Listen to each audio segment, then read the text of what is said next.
विकासाचं धोरण आणि शब्दपूर्तीचं तोरण आदरणीय दादा. थांब जरा. आपल्या सगळ्यांचे सहकारी आणि खेड आळंदी विधानसभा मतदारसंघाचे महायुतीचे अधिकृत उमेदवार दिलीपराव मोहिते पाटील, त्यांच्या प्रचाराच्या सभेच्या निमित्तानं उपस्थित असणारे जे आपल्याकडे निरीक्षक म्हणून आलेले आहेत, महेशभाई मोदी, प्रदीप गारटकर, अक्षय जाधव, शरद बुटे पाटील, कैलास सांडबोर, रामशेठ गावडे, शांताराम भोसले, निर्मलाताई पानसरे, प्रिया नारायणराव पवार, अरुण चांबारे, दिलीप नाईक नवरे, डी कोमणे भोसले, अरुण चौधरी, वैशाली जाधव, कैलास निंबोरे, धनंजय पठारे, राम गोरे, राजन परदेशी, विशाल पोतले, संजय रौंदळ, प्रकाश भुजबळ, अंकुशराव राक्षे, चंद्रशेखर शेटे, विलास कातोरे, वैभव परदेशी, मुजीब कावजी, सागर बनकर, किरण कोटकर, सर्व उपस्थित आमच्या भाजपचे, राष्ट्रवादीचे, आरपी आठवलेचे, शिवसेनेचे, महाविकास आघाडीचे सर्व सन्मान्य आजी माजी पदाधिकारी, माझ्या तालुक्यातील जमलेले सगळे मतदार बंधू भगिनी, माझ्या माय माऊली, माझे बांधव, माझे तरुण सहकारी आणि पत्रकार मित्रांनो, वेळ झालेला आहे. मला ही सभा उरकून विमानाने नाशिकला जायचंय. नाशिकला अजून एक माझ्या 2 सभा आहेत. त्यामुळं थोडस मी फार आवर्त घ्यायचा प्रयत्न केलाय. मी दिलीपरावांना विनंती केली, दिलीपराव एकटे बोला, बाकीच्यांनाही बोलायचं होतं. निवडणुका जाहीर झाल्या. महाराष्ट्रामध्ये आता अंतिम टप्प्यावर निवडणुका आल्या. अनेक नेते आले, अनेक राज्यातले नेते फिरतायत, आपली आपली भूमिका मांडतायत, मतदार समजून घेतोय आणि त्याचं मन पक्क करतोय की उद्या कुणाला मतदान करायचं. तुम्हाला सगळ्यांना माहिती आहे, या मतदारसंघातनं अनेकदा तुम्ही दिलीपराव मोहिते पाटलांना निवडून दिलं. अनेक सहकारी आता इथं एकत्र स्टेजवर दिसतायत. खूप जणांनी मनाचा मोठेपणा दाखवला आणि महायुतीचा एक उमेदवार महाराष्ट्रातनं निवडून जाणं आणि चांगल्या मताधिक्याने महायुती पुन्हा सरकार स्थापन करण्याच्या संबंधित 250 पेक्षा जास्त जागा आपल्या निवडून येणं, ह्याकरता एकनाथराव शिंदे, देवेंद्रजी, मी आणि सगळे टीम आमची काम करते. पंतप्रधान येऊन गेले, केंद्रीय मंत्री येऊन गेले, विरोधी पक्ष नेते देशाचे त्यांनी विरोध करून गेले, त्यांचे इतर नेते येऊन गेले. हे चालत असतं. परंतु आपण बघितलं पाहिजे की गेल्या 5 वर्षामध्ये काय झालं. नैसर्गिक संकट आलं, करोना आला, वेगवेगळ्या प्रकारची संकट आली. आमची माणसं डोळ्यात देखत करोनाच्या आजारामुळे आपल्याला सोडून जायला लागली. लोकांना वेदना होत होत्या, आम्हाला वेदना होत होत्या आणि आम्ही त्याच्यातनं पूर्णपणे लक्ष घातलं.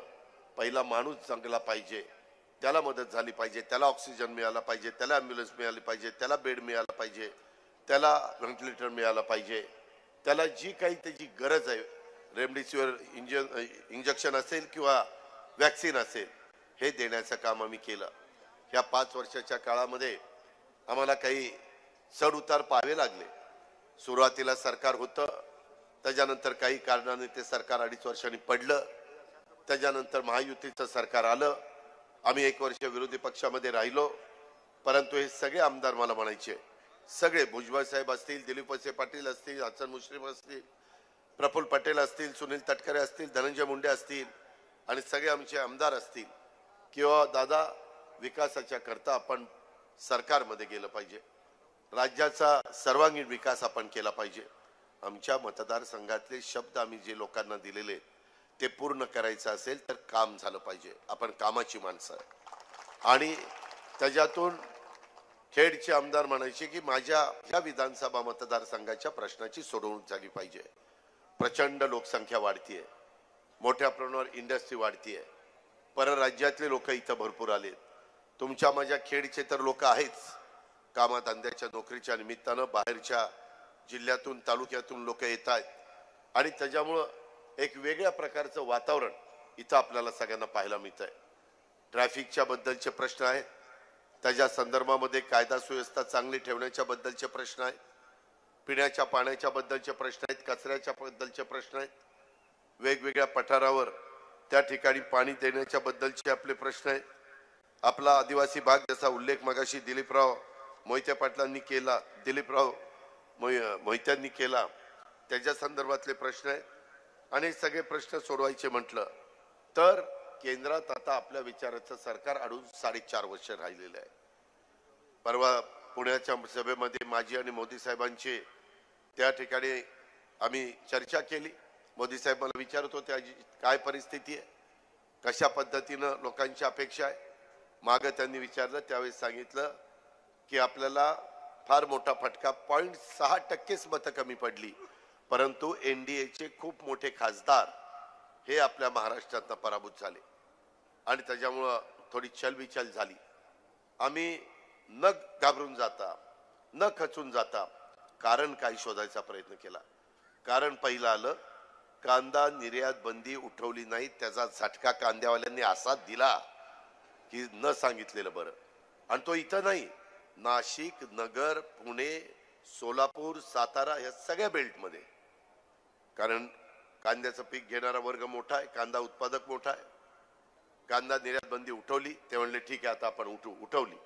आता भाव चांगले मिळतात की नाही, एक काम झालं की नाही, महत्वाचं काम होतं. त्या काळामध्ये ज्यामुळं तुम्ही आमच्यापासून जरा रागावला, तुम्हाला तो अधिकार आहे. आपण घरातली माणसं, आपण परिवारातली माणसं, रागवल्याशिवाय आम्हाला पण कळत नाही. पण ते रागवताना थोडं दमानी एकदम सीटच पाडून टाकतात. जरा थोडासा चिमटा काढा ना, आपण लय झटका जोरात देतात. असा झटका देऊ नका. त्याच्यामध्ये आपण एकमेकाला समजून उमजून घेऊया. माझी तुम्हाला त्या ठिकाणी विनंती आहे की एकंदरीतच काम करत असताना हा कांद्याचा जो प्रश्न आम्ही सोडला, तसा आमचा मागासवर्गीय समाजामध्ये संविधान बदलणार, अब की बार 400 पार, बरोबर नरेटिव्ह सेट केला. कशाला 400 पार पाहिजे?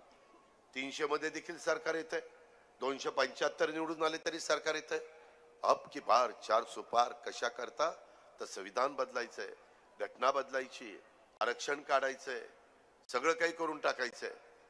बरं, ती असं का पर्क्युलेट झालं आमच्या मागासवर्गीय समाजात? समाज ऐकायला तयार नाही. मी सांगून दबलो, बाबा चंद्रसूर्य आहे तोपर्यंत भारतरत्न डॉक्टर बाबासाहेब आंबेडकरांचं संविधान कोणी मायचालाल बदलू शकत नाही.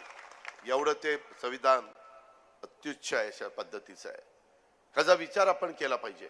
त्या संविधानाने तुम्हाला मला 140 कोटी जनतेला एकत्र ठेवलेले आहे. जातीव्यवस्था सलोखा निर्माण झालेला आहे. आपल्याला भेदभाव करून चालणार नाही.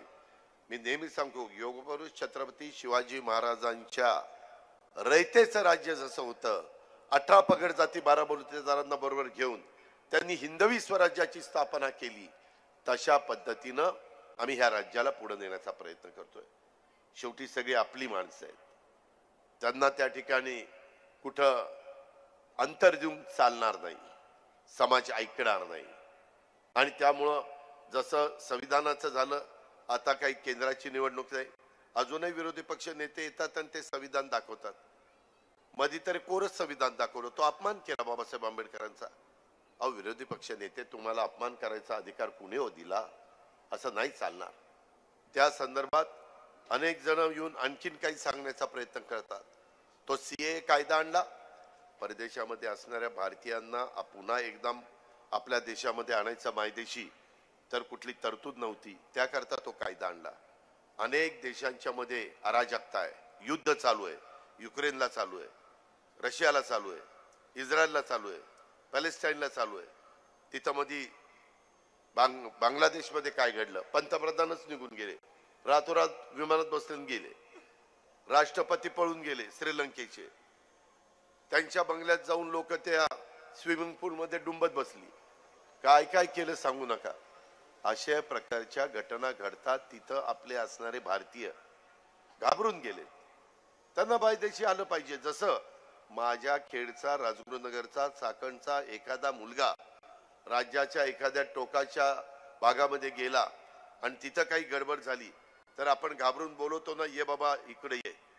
कोरोनाच्या काळात तुम्ही बघितलं, एवढे बाहेरच्या राज्यातले लोक आली, सगळी रेल्वे बंद होती लॉकडाऊनमुळे. आपण एसटी दिल्या आणि त्यांना बॉर्डरला सोडलं तिथं आणि ते चालत गेले. काही काही तर इथनच चालत गेले. कधी काळ वेळ कशी येईल सांगता येत नाही. आपण ते बघितलंय. आपण ते अनुभवलंय आणि म्हणून तो कायदा आला. परंतु मुस्लिम समाजाला सांगितलं आता तुम्हाला इथनं गोळा करणार आणि बांगलादेश आणि पाकिस्तानला देणार पाठवून. काही जण म्हणले आता हिंदू राष्ट्र करणार. काहीही फेक नॅरेटिव्ह सेट करतायत. आपण वर्षानुवर्ष एकमेकाला आधार देतो, गुण्यागोविंदाने राहतोय. आपल्याला खूप प्रश्न आपल्या आमदारांनी सोडवलेत, महायुतीच्या सरकारने सोडवलेले, सगळ्या महायुतीच्या घटक पक्षाच्या कार्यकर्त्यांनी सोडवलेले. जागा एकच आहे. त्यामुळं भारतीय जनता पक्षाचे अनेक माझ्या सहकाऱ्यांचा, शांताराम असेल, शरद असेल, बाकीचे सगळे सहकारी असतील, त्यांचं मी मनापासून आभार मानतो, धन्यवाद देतो. त्यांनी मनापासून साथ दिली. मला माहिती आहे की त्यांचं दिलीप मोहिते यांचं किती सख्य मला चांगलं माहिती आहे, कारण ही सगळी एक काळी माझ्याकडेच होती. त्याच्यामुळं मला सगळ्यांचं अंडी पिल्लं म्हणत नाही पण बरंच काही माहिती आहे. त्यामध्ये अरे मध्येच काय रे तुला हुक्की येते. त्यामध्ये अक्षय जाधव आमच्या शिवसेना शिंदे गटाचे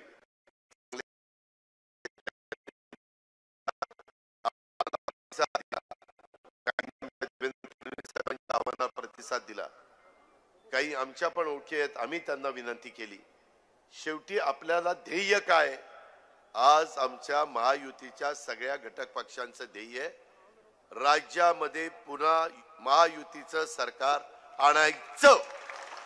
आणि त्याकरता महायुतीचे जिथं जिथं उमेदवार उभे असतील, मग घड्याळाचं चिन्ह असेल, धनुष्यबाणाचं चिन्ह असेल, कमळाचं चिन्ह असेल, ते चिन्ह त्या ठिकाणी आपल्याला कुठल्याही परिस्थितीमध्ये बटन दाबून निवडून द्यायचंय.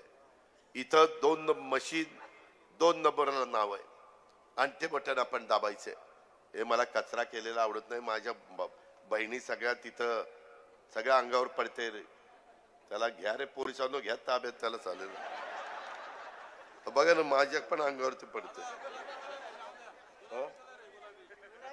अरे गुलाबी आहे, गुलाबी आहे, कितीदा गुलाबी आहे, आता कळलं ना गुलाबी गुलाबी. लोक म्हणतील गुलाबी शिवाय याला काही दुसरं दिसत नाही. अरे गुलाबी बरोबर पिवळं दिसलं पाहिजे, भगवं दिसलं पाहिजे, हिरवं दिसलं पाहिजे, निळं दिसलं पाहिजे. मित्रांनो गमतीचा भाग जाऊ द्या. सांगायचं तात्पर्य आपण सगळ्यांना बरोबर घेऊन जातो. कुणाचा अनादर करण्याचा अधिकार तुमची माझी मराठी संस्कृती नाही, महाराष्ट्राची तशा प्रकारची शिकवण पण नाही. उलट मी खेडकरांना, राजगुरूकरांना, चाकणकरांना सांगी, आम्ही अनेक वर्ष प्रयत्न करत होतो. तुमची माझी मातृभाषा आहे. शिवाजी महाराजांच्या आधीपासून चालत आलेले, तिला काय 1000 वर्षाचा इतिहास आहे. त्या मराठी भाषेला अभिजात भाषेचा दर्जा द्या. एवढी सरकार आली, कुणी काही डुंकून बघितलं नाही. मोदी साहेबांनी मात्र झटक्यात तिथं आपल्याला अभिजात भाषेचा दर्जा त्या ठिकाणी दिला. जे आहे ते आहे, बाकीच्यांचं नाही धाडस झालं. आमच्या ऊस उत्पादक शेतकऱ्यांच्या डोक्यावर इन्कम टॅक्स होता. 25 वर्ष आम्ही पाठपुरावा केला, नाही कुणी काढू शकलं.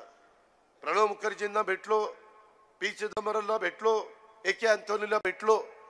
यावेळेस अमित भाईंकडे गेलो. म्हणलं साहेब हे खूप वर्ष आहे. ते म्हणले हो माझ्या पण गुजरातमध्ये आहे तसं. म्हणले काढलं पाहिजे, काढूया म्हणले. मागची लोक ते द्यायची. अमित भाईंचा असा झटका केला, त्यांनी सगळं काढूनच टाकलं. 9,500 कोटीचा इन्कम टॅक्स माझ्या महाराष्ट्रातल्या ऊस उत्पादक शेतकऱ्यांचा काढला. आणि परत आम्ही सांगितलं साहेब आम्ही FRP पेक्षा जास्त भाव देतो. माझे भाव आहेत 3636 साखरेचे, आपल्या ऊसाचे, माळेगावचे, आणि सोमेश्वरचे 3571. कोणाचा घास नाही, एवढे भाव आम्ही दिलेले. शेतकरी समाधानी आहे. त्यामुळं जास्त भाव दिला तरी इन्कम टॅक्स बसला नाही पाहिजे. मग ते म्हणले साखर आयुक्ताला सांगतो, त्यांनी तपासलं, त्यांची सही असेल तर इन्कम टॅक्स नाही बसणार. ह्या पद्धतीने काम झालं पाहिजे. आज आपल्याला पुन्हा एकदा महायुतीचं सरकार आणण्याच्या करता दिलीपराव मोहिते पाटलांच्या घड्याळाच्या चित्राच्या शेजारचं बटन दाबायचंय. आपल्याला नाशिक फाटा ते राजगुरुनगर ही मेट्रो जोडण्याचा आपला वाद आहे. मधी आम्ही पंतप्रधानांना सांगितलं, पंतप्रधान साहेब आज तुम्ही गेल्या 10 वर्षात 10 लाख कोटी रुपये आपल्या राज्याला विकासाच्या करता दिले आणि आता 1 लाख कोटी रुपयाची कामं ही आपल्या राज्यामध्ये चाललेली आहे. त्याच्यात एक नवीन काम पहिल्या कॅबिनेटला पंतप्रधानांनी मंजूर केलं. कोणतं? पालघरला वाढवण बंदर 30 वर्ष कुणाला करता आलं नाही. एवढी महत्वाची साईट आहे. एवढ्या मोठ्या मोठ्या बोटी तिथं लागतील. जेएनपीटी पेक्षा चांगली साईट आहे. तिथं पंतप्रधानांनी पंतप्रधान झाल्यानंतर पहिल्याच कॅबिनेटला आपल्याला ₹1.5 कोटीचं बंदर मंजूर करून दिलं. 10-12 लाख मुला मुलींना तिथं रोजगार मिळणार. आम्ही आता तिथं विमानतळ करणार. आपल्याला केंद्राचा निधी पाहिजे. आपल्याला उद्याच्याला नॅशनल हायवे करायचे. आपल्याला मेट्रो वाढवायची. मेट्रोला 20% पैसा त्यांचा असतो, 20% राज्य सरकारचा, 10% तिथल्या स्थानिकचा आणि 50% आपण कर्ज काढतो. आज ती पुण्याची मेट्रो पण आपल्याला पार चाकणपर्यंत पुढे आणायची. कारण कशा प्रकारची ट्रॅफिक आहे तुम्ही बघताय. तिकडं पार आपल्याला वाघोलीच्या तिकडे न्यायची, तिकडे सासवडला न्यायची, इकडे भुगावपर्यंत न्यायची, अशा तिकडे कात्रज पर्यंत न्यायची. हे आपलं काम आहे. हे केल्याशिवाय गत्यंतर नाही. प्रचंड लोकसंख्या वाढतीये. गाड्यांचं प्रमाण वाढतंय. आता मधी सगळ्यांनी सांगितलं दादा या चौकात खूप गर्दी होती, चौक मोकळे करा. काही टपरेवाल्यांना काढावं लागलं. ते नाराज होतात. चौक मोठे करायचे म्हटले तर अतिक्रमण काढावी लागतात. सगळ्यांना खुश ठेवून कुठलंच काम करता येत नाही. मी 25 वर्ष पिंपरी चिंचवड महानगरपालिका बघितली. तिथेही मी मोठे रस्ते केले, फ्लायओव्हर केले, डबल फ्लायओव्हर केले, अनेक गोष्टी केल्या. तुम्ही सगळे साक्षीदार आहेत. पण जुना पुणे मुंबई रस्ता करताना तुम्हाला आठवत असेल राजगुरुनगरवाल्यांनो, चाकणवाल्यांनो, स्वतः माऊली लांडगेचं घर मध्ये आलं. आमदाराचं घर पहिलं मला काढावं लागलं. आठवा जरा. पुण्यावरून आलो ना की आमदारांचं घर तिथं मध्येच होतं, कासारवाडी. ते काढावं लागलं. आम्ही सुरुवात आमच्यापासून करतो. उद्या कोणी म्हणायला नको अरे ह्यांची माणसं बाजू त्यांचं वाचवतात आणि आम्हाला चिरडतात. ही आमची नीती नाही. हे पण आपण सगळ्यांनी लक्षामध्ये ठेवावं. आणि ह्याच्यातून आज हे मेट्रो आपला नाशिक फाटा ते राजगुरुनगर, चाकण राजगुरुनगर, आळंदी महानगरपालिका करण्याचा आपल्याला विचार करायचा आहे. आपल्याला करावं लागेल. मधी एवढं पिंपरी चिंचवड मोठं झालंय, पुणे मोठं झालंय.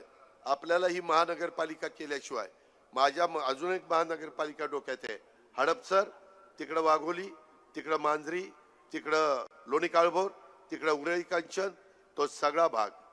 एवढे भाग मोठे झाले, एवढी लोकसंख्या वाढली. शेवटी सुविधा दिल्याशिवाय लोकांचे प्रश्न सुटत नाहीत. आपल्याला पण आळंदी महानगरपालिका, चाकण राजगुरू महानगरपालिका त्या ठिकाणी करावी लागणार आहे. बोरगिरी ते भीमाशंकर एलिव्हेटेड ब्रिजचं काम हे आपल्याला करावं लागणार आहे. शिवडी कर्जत आंबोली शिरोली ते शिरूर महामार्ग 12,000 कोटींचा शासकीय खर्चाने तयार करण्याचा आणि पुणे नाशिक हायवे तळेगाव चाकण शिक्रापूर महामार्ग पूर्ण करण्याचा, हे सगळे वादे मी तुमच्या पुढे करतो. हा अजितदादाचा वादा आहे. सरकार आमचं महायुतीचं येऊ द्या, तिथं आमदाराला निवडून द्या. आमदाराला निवडून दिल्यानंतर काय करणार हे मी तुम्हाला सांगतोय. खेड आळंदी विधानसभा मतदारसंघामध्ये MIDC आणि इतर औद्योगिक क्षेत्रात स्थानिक भूमिपुत्रांना रोजगार मध्ये प्राधान्य देण्याचा वादा. खेड तालुक्यात प्रशासकीय इमारत, कृषी भवन आणि इतर सुसज्ज कार्यालय उभारण्याचा वादा. शेतीला दिवसा मोफत वीज देण्याचा वादा. दिवसा. आता तर 3, 5, 7.5 दिलेलेच आहे, पण दिवसा रात्री आहे. आता ते दिवसा द्यायचं आहे. त्याच्यामध्ये असं म्हणलं ना तर अजिबात देणार नाही. गा बसा, गप्पा बसा. आवाज काढला तर नाही देणार. मी शब्दाचा पक्का बोलू ना, गप्पा बसायचा. त्यामध्ये कळमोडी प्रकल्पाचं पाणी आपल्याला पूर्व भागात पूर, कनेरसर, वरुडे, वाकळवाडी, वापगाव, जरेवाडी, माझं जैदवाडी, कानेवाडी ते तिनेवाडी व आदिवासी उपसा सिंचन, एकलरे, आंबेकरवाडी, शेदुर्ली, चिखलगाव व इतर योजना आपल्याला पूर्ण करायचा आपला वादा आहे. महिला सक्षमीकरणाच्या करता, आर्थिक उन्नती करण्याच्या करता लाडकी बहीण योजना ही पुढे आपल्याला कायम त्या ठिकाणी चालू ठेवायची.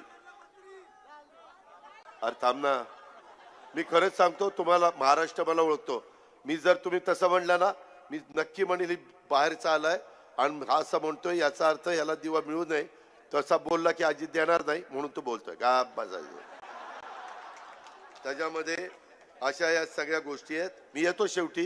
तुमच्या मनात काय त्याच्याबद्दल मी येतो.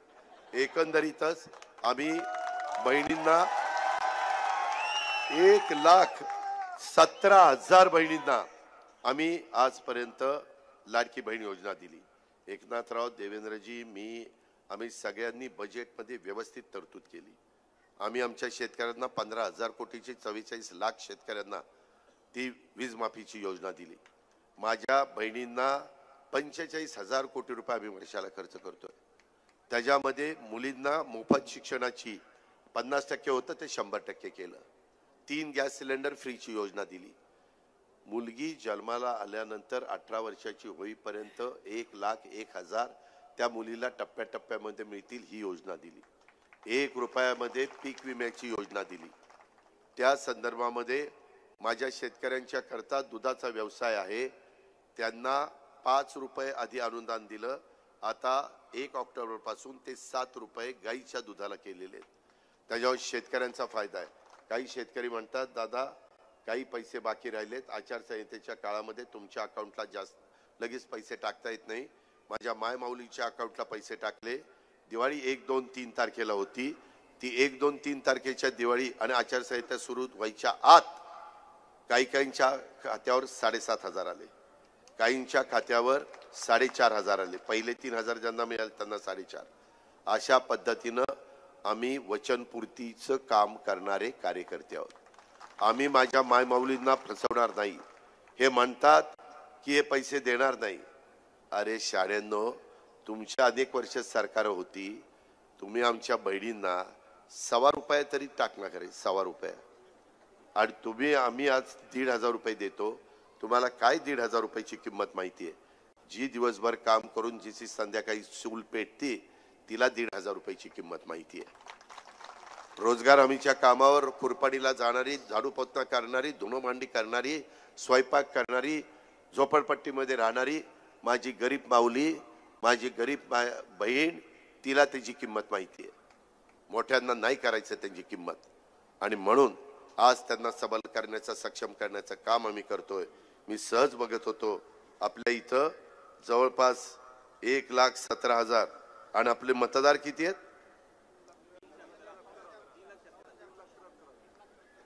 3.25 लाख. म्हणजे साधारण तीन लोकांच्या मागे एक महिलेला, 3 मतदारांच्या मागे एका महिलेला साधारण पैसे त्या ठिकाणी मिळतात. अशा पद्धतीची किमया फक्त महायुतीचं सरकारच करू शकतं. हे आपल्याला नाकारता येणार नाही, विसरता येणार नाही.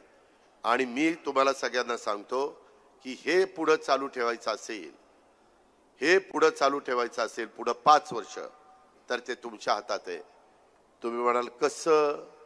ते असं की महायुतीचं सरकार आणण्याच्या करता जेवढे महायुतीचे आमदार आहेत त्यांना विजयी करा.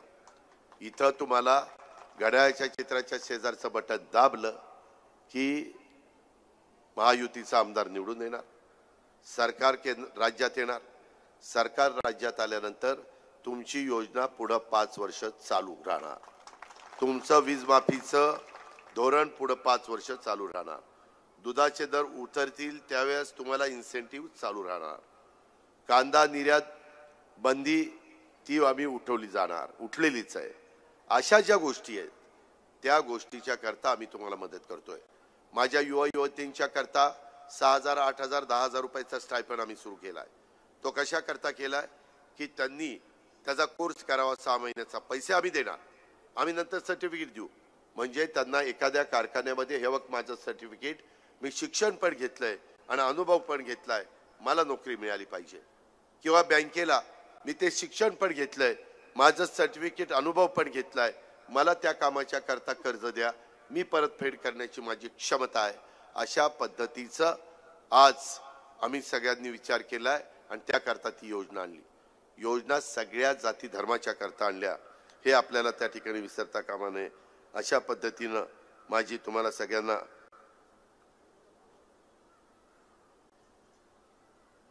अशा पद्धतीनं तुम्हाला सांगतात. मला एक कोणी सांगितलं की इथं शरद बुट्टे पाटील भाजपचे नेते हे विकासात्मक मुद्द्याबद्दल बोलून विरोधक कसे निष्क्रिय आहेत हे जनतेसमोर मांडतात, म्हणून त्यांना टार्गेट केलं जातं. त्यांच्यावर वैयक्तिक टीका केली जाते. दिलीप अण्णा मोहिते हे उत्कृष्ट विधानसभेत मुद्दे मांडून तालुक्याला न्याय देतात, स्पष्ट बोलणारा नेता ही दिलीपराव मोहिते पाटलांची ओळख आहे. अशा पद्धतीनं त्यांना मध्ये पुरस्कार पण मिळाला. कसला? उत्कृष्ट वक्ता, चांगलं भाषण केलं त्या पद्धतीनं. ही चांगलं भाषण म्हणजे समोरच्याला सोडूनच काढतोय बाबा. आता काय सांगायचं, ते बोलायला लागला की मंत्री अशी खाली माना घालतात. यायला कुणावर येते पाळी, कुणावर येते पाळी, कुणावर येते पाळी. माझ्यावर यायचं कारण नाही, कारण माझा माणूस आहे. मी आपला असा बघत असताय. मित्रांनो, गमतीचा भाग जाऊ द्या, परंतु खरोखरीच ज्या पद्धतीनं त्यांचा पाठपुरावा चालतो ते स्पष्ट बोलणार आहेत. कधी कधी लोकांना वाईट वाटतं की काय बाबा हे सांगतात, परंतु तुमचे हेलपाटे वाचवण्याच्या करता, तुमचं काम मार्गी लावण्याच्या करता असं त्या ठिकाणी बोलावं लागतं. ही पण गोष्ट तुम्ही सगळ्यांनी या निमित्तानं ध्यानामध्ये घ्या. आज माझ्या खेड तालुक्यामध्ये 3 महत्वाची धरणं झाली. त्यावेळी माझ्या खेड तालुक्यातील जनतेचा पूर्ण हक्क आहे. तालुक्यातील गरज भागून जो उर्वरित कोठार आहे तो इतर ठिकाणी दिला तर तालुक्याचं काही म्हणणं नाही. माझा चास कमानचा जो कॅनल आहे त्याला तर लाईनिंग करायचं राहिलेलं आहे. 72च्या दुष्काळ झाला, सगळं बदा गळतं येते, पुढं पाणीच जात नाही. त्याच्यामुळं तुम्हालाही तिथं पाण्याची कमतरता राहणार नाही. तिथं लाईनिंग करताना मी आजच सांगतो, कधी कधी तुम्हाला भीती वाटते तिथं लाईनिंग केलं की आमच्या विहिरी आटतील, तिथं लाईनिंग केलं तर आमचे बोर आटतील. तसं होणार नाही. लाईनिंग करत असताना काही ठिकाणी जिथं ओढे नाले आहेत तिथं आपण एस्केप करू आणि ते एस्केपला थोडं पाणी सोडलं की पाझर तिथं चालेल आणि लोकांना शेतीला पिण्याला पाणी कमी पडणार नाही. तुम्हाला मी सांगतो, एवढ्या नवीन नवीन गोष्टी, एवढा रिसर्च झालाय, खूप काही तुमच्या करता येऊ शकतं. फक्त ते पदरामध्ये पाडून घेण्याची आपली सगळ्यांची त्या ठिकाणी तयारी असली पाहिजे. हे मला या निमित्तानं आपल्याला आवर्जून सांगायचं. मला काल काही मान्यवर आलेले होते, त्याच्यामध्ये त्यांनी त्या ठिकाणी दिलीप मोहिते पाटलांच्यावर टीका केली, परंतु मला कळत नाही की 2019ला याच ठिकाणी दिलीपरावांच्या सभा झाली आणि त्यावेळेस खेड तालुक्यामध्ये प्रचंड वाढलेली गुंडगिरी फक्त दिलीप मोहितेच मोडून काढू शकतात. त्यांच्यात ती धमक आहे, म्हणून त्यांना उमेदवारी दिलेली आहे. तुम्ही त्यांना निवडून द्या, ते इथली गुंडगिरी व दहशत मोडून काढतील आणि इथल्या दहशतीला मुकाबला करतील असं त्या ठिकाणी सांगण्यात आलेलं होतं. हे 2019ला सांगितलं. मी आज आपल्याला सांगतो, आता पुन्हा 5 वर्षाकरता निवडून द्या. दिलीपराव दहशत गुंडगिरी मोडून काढतील, त्यामध्ये कुठलीही पण अडचण येणार नाही. या आमदारांच्या मध्ये ती धमक आहे. मी पण पोलिसांची मदत त्या ठिकाणी देईल. जे चुकीचं असेल ते चुकीचं, ते कुणी का असना, सीपीला सांगेल, एसपीला सांगेल, जे कोणी PI PSI असतील त्यांना त्या ठिकाणी सांगेल. त्याबद्दल दुमत असायचं काही कारण नाही. त्याबद्दल आपण काळजी करू नका. अजूनही आरोग्याच्या बद्दल, अजूनही शिक्षणाच्या बद्दल, अजूनही इतर कुठल्या कामाच्या संदर्भामध्ये हे प्रश्न सोडवण्याच्या करता देखील आपल्याला राज्य सरकार आपल्या विचाराचं असलं तर त्याच्यामध्ये अडचण येत नाही. कारण केंद्र सरकार आपल्या पाठीशी आहे. केंद्र सरकार आपल्याला मदत करायला तयार आहे. आणि म्हणून माझी तुम्हाला सगळ्यांना सांगणं आहे, आपण प्रचंड संख्येने आलेला आहात. खूप काही गोष्टी अजूनही सांगण्यासारख्या आहेत. माझी तुम्हाला एवढीच आग्रहाची विनंती आहे, नम्रतेची विनंती, कळकळीची विनंती आहे. हे सगळे आमचे भाजप, शिवसेना, राष्ट्रवादी, RPI एका स्टेजवर बघितल्यानंतर आता हे सगळे एक आलेले आहेत. आता समोर काही नाही असं समजण्याचं कारण नाही. निवडणूक कधी एकतर्फी नसते. आपण अतिशय काळजी घेऊन निवडणूक लढवायची असते. ही गोष्ट लक्षात ठेवा. समोरचा माणूस तुल्यबळ आहे असंच समजायचं असतं आणि निवडणूक लढवायची असते. आचारसंहितेचा तंतोतंत पालन करून ते करायचं असतं. खेड राजगुरूकरांनो, तुम्ही तुमचं काम करा.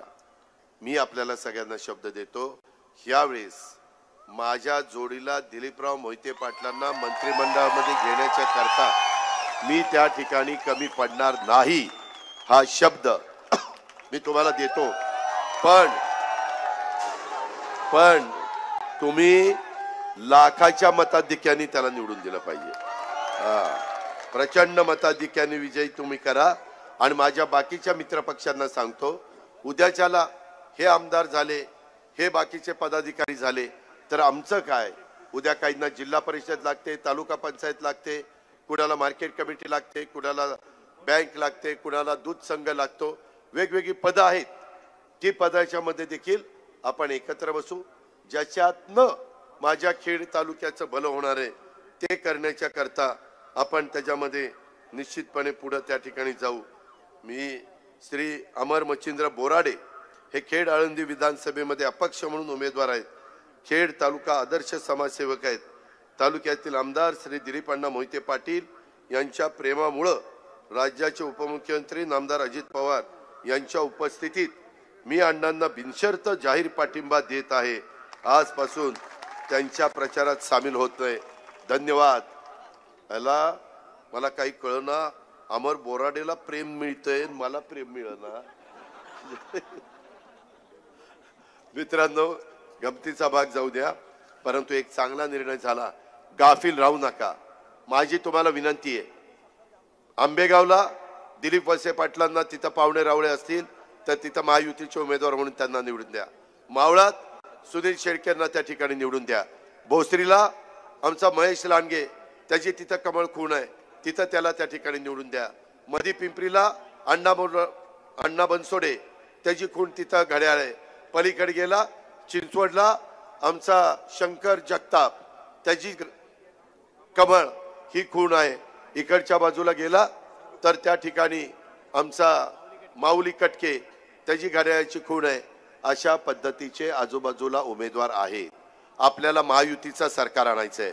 माझ्या मायबाऊलींच्या योजना पुढे चालू ठेवायच्या, माझ्या बांधवांच्या योजना ह्या आम्हाला पुढे चालू ठेवायच्या आणि ते चालू ठेवण्याची धमक आणि ताकद ही महायुतीमध्ये आहे. त्याबद्दल आपण तिळमात्र शंका बाळगू नका. ह्या पद्धतीनं महायुतीचे उमेदवार निवडून द्या, हीच आग्रहाची नम्रतेची कळकळीची विनंती करतो आणि आपल्या सगळ्यांची रजा घेतो. जय हिंद, जय महाराष्ट्र, जय महायुती. आणि आता सगळ्यांनी हात वरती करून आदरणीय अजितदादांना या ठिकाणी ग्वाही द्यायची आहे उद्याच्या विजयाची. सगळ्यांचे हात वरती, आदरणीय अजितदादांना आपल्या सगळ्यांची मतदान करण्याची ग्वाही.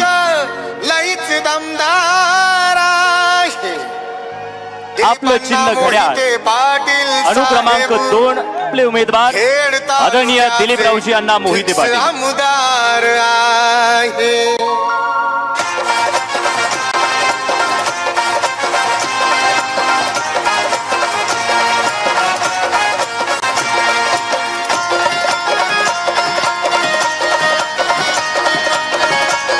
यानंतर आपल्या सगळ्यांचे आभार मानतील सन्माननीय चाकण शहराचे अध्यक्ष रामशेठ गोरे.